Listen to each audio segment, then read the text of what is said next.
All right, here's kind of practice status injury update. So CJ, he'll be out of practice today with the groin. He's making progress. Talking with him yesterday, he's getting better, which is good. It's a good sign. Quinnen will be out today with the ankle. Same thing, progressing very fast. So, it's giving us good hope with both those guys that, they're still alive for us to have a chance for those guys to play on Monday. Today in practice, Jamal will be out. It's kind of one of those deals where as we got further away from the game, he got a little sore with his kind of hip back type deal. We should be in good shape here as we get further away from the last game. He's just still too sore today to go. Now, obviously with him, things can change between now and practice. Just knowing, I know we're like 30 minutes away from practice, but that's how he is. He could change his mind real fast. 14 will not be at practice today. He's sick, so he was sent home by the training staff. So he tried to come in and work today, and he's still kind of contagious, so we had to send him home. And then Quincy will be out for the season with a neck. We found out the next day after the game. He kind of informed us that he didn't feel right after the game. Went through all the tests and evaluations, and we didn't find out till later Monday. It was way after I talked to you guys that I kind of found out about it, and then we had to kind of look through some other avenues after we kind of found out about that. So. And is it your understanding that this is a potential career threat? I don't want to say that because I'm not a doctor. I don't understand the details of everything. I just know for this season, I know for sure. I think he's going through a lot of different tests. He's got to talk to doctors. I don't want to say that because I don't know. Did they tell you that the doctors? Did they tell you that this injury is related to his previous neck injury? I didn't ask all these questions because it was like one of those things where I asked too many questions. I'm not going to understand some of this stuff, and I don't want to tell you guys the wrong information. I think it's better once we get the full evaluation of everything, then I'll be able to comment on it more. Right now, I can't because I don't know. Adam, how much of a blow is this to your offense? You've spoken highly of Quincy dating back to the combine. Yeah, you lose a starter. You lose a guy that's a veteran player that's been through a lot, that's done a lot of good things. He's done everything you possibly could ask a guy to do. He tries to do everything right. He works hard, he studies, he tries to lead by example. He speaks up when he has to. The way he plays, everything is violent and gives everything he has, I feel for him just in the aspect that he's going through something like this. It's not something that's easy for guys that have been doing this their whole life. He came out of the game briefly Sunday and was evaluated in the camp. Was that what they were looking at the time with his neck? Or? Yeah, it was kind of like I wasn't sure if exactly the neck. I didn't get the details. They just told me he was out, and then all of a sudden he was standing next to me. I didn't ask too many questions, and he didn't say anything. So, he's one of those guys. He's tough. He's not going to really give you a whole bunch of explanations. Sometimes when you go in, you have some good contact, you might or get caught at the bottom of a pile. Maybe you got to come out and just kind of shake off anything that bothered you. So, it was just I didn't think anything of it at the time because it's just kind of like football. Was he having conversations? I don't know any of those details because he's still going through a process of talking to specialists and doctors, and there's a lot of steps left here before I know anything like that. When you're replacing a guy like that, is it as simple as plugging the next guy in, or do you then have to change things about your offense and what you wanted to do? We've been pretty. We have a large variety of things that we're doing. So right now we're lucky that we have some of the guys that we have that are able to do multiple things.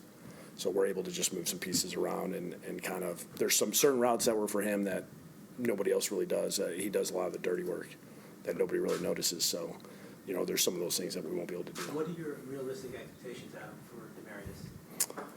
Well, I mean, really, at the end of the day, we got to get him signed first. You know, or declare the physical and all that stuff. You know, I mean, we got the trade papers, all that stuff, but just past the physical, we're just waiting on those results. You know, hopefully that goes smooth, and then once that's clear, you know, it'll just kind of see how he feels, see where he's at, and you know, he looked good in that last preseason game that we watched.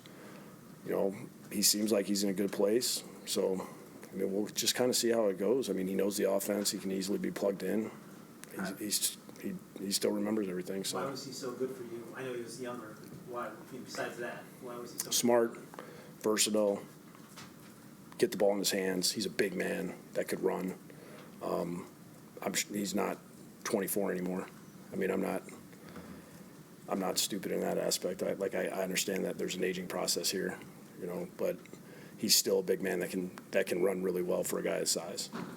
How did this trade come together? Because it's kind of unique to have a deal between the Jets and the Patriots. I don't know. I mean, Joe called him.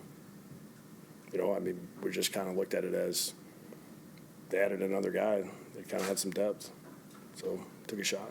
The guy that we knew. Any concern about Sam for the game itself? Or how No, this is. he got stomach bug or something? Yeah, I mean, I don't know. He's strep throat or something. I don't know. He'll be all right. So it'll be good for something. Yeah. Does he sit there in the game? No. How about your kicking situation? Another change? Got a new one. What makes you think this one might be better? Why not? Let's go, baby.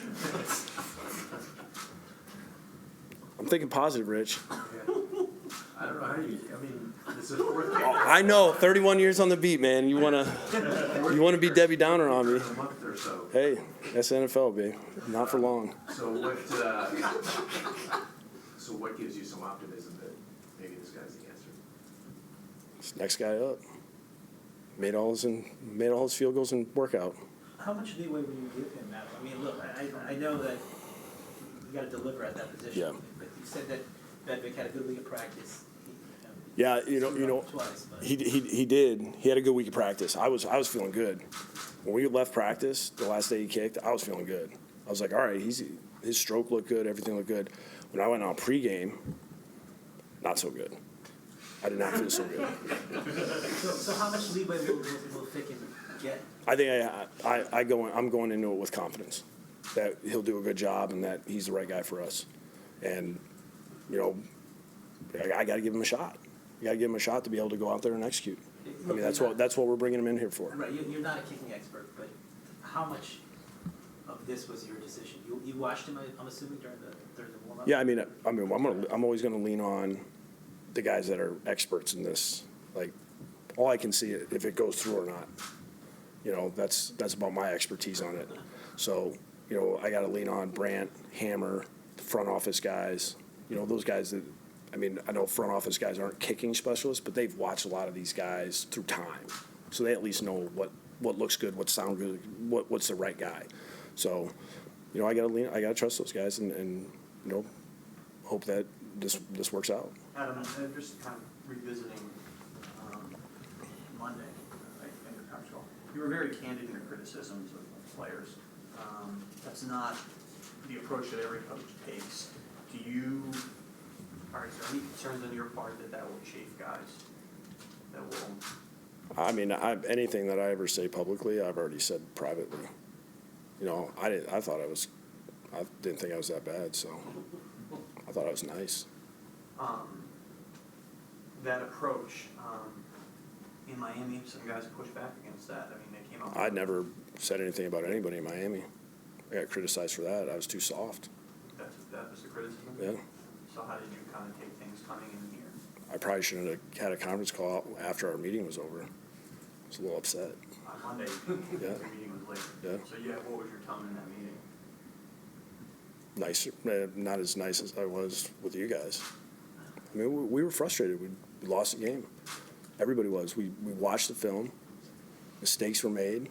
There were some things that I wish I would have done different. I voiced that part to those guys.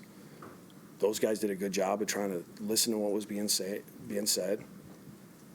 take the notes down, make sure that they're trying not to make mistakes, the same mistake again, because we have to learn from every experience. Like, we got to hyperdrive all this stuff as far as minimize mistakes. We don't have time. We don't have a season to be like, hey, let's Let's just kind of go out there and flop around. We don't have time for that. We got to fix things fast. And those guys did a good job of embracing that. And it's not easy. Well, after a loss, it's not easy to handle any kind of criticism. It's a lot easier after a win. When you have to fix things after a win, a lot easier. You can say whatever you want. Nobody cares because you won. But after a loss, it's just everything's magnified. Do you worry that guys will care that, you know, that if you hammer these guys a lot in public, which again, a lot of coaches, you know, we're happy to have your candor, but a lot of coaches just give these flat answers. Do you worry that, you know, players who aren't necessarily used to that public criticism, you'll lose them? Well, I didn't think I did anything that bad, so. I'm not saying anything bad, it's just different is all.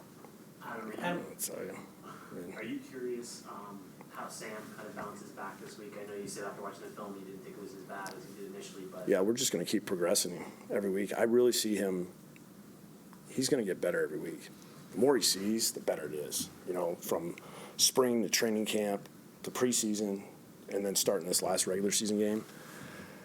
I just feel like I keep seeing signs of improvement. And sometimes when you play, the New Orleans game was good, the Buffalo game, you saw some exotic pressures. You saw some different looks. There was some ton of unscouted looks, which that's what we have to see. We have to be able to use the tools that we have in our offense to kind of fix things in real time without us kind of being like, all right, hey, let's go walk through this or let's talk about this. I mean, that's what makes the NFL really hard sometimes for quarterbacks is when you get those looks where it's like you haven't really seen them before. If everything goes through with Kamara's like you're expecting it to, does your experience with him, does his experience with he'll be able to help right away, you think? Mm-hmm. Yeah. No transition. Oh, it'll be all right. So if he's done like everything close, like you were saying, paperwork, passes, physical, all that stuff, there's a chance, I guess, that he could play on Monday, like that soon. Yeah. All right, last two, Bob and Andy. What were some of the things you look back on from the game that you wish had been done on your end? Oh, Either generally or. the one that I keep hanging on is that third and one call before the 4th and 1. Like that call just irritates me. I wish I went to something else. And that one, I just felt like I put us in a really bad spot. So I thought Sam and Robbie did a good job of trying to make something happen there, but that one bothered me. I had to learn a hard lesson on that one. That was my question, but just over. Way to go, Bob. Yeah, Thanks, appreciate it. yeah, that's it. No, I guess we're gonna do one more if we're not gonna. Nope. You're gonna punt the question? No question?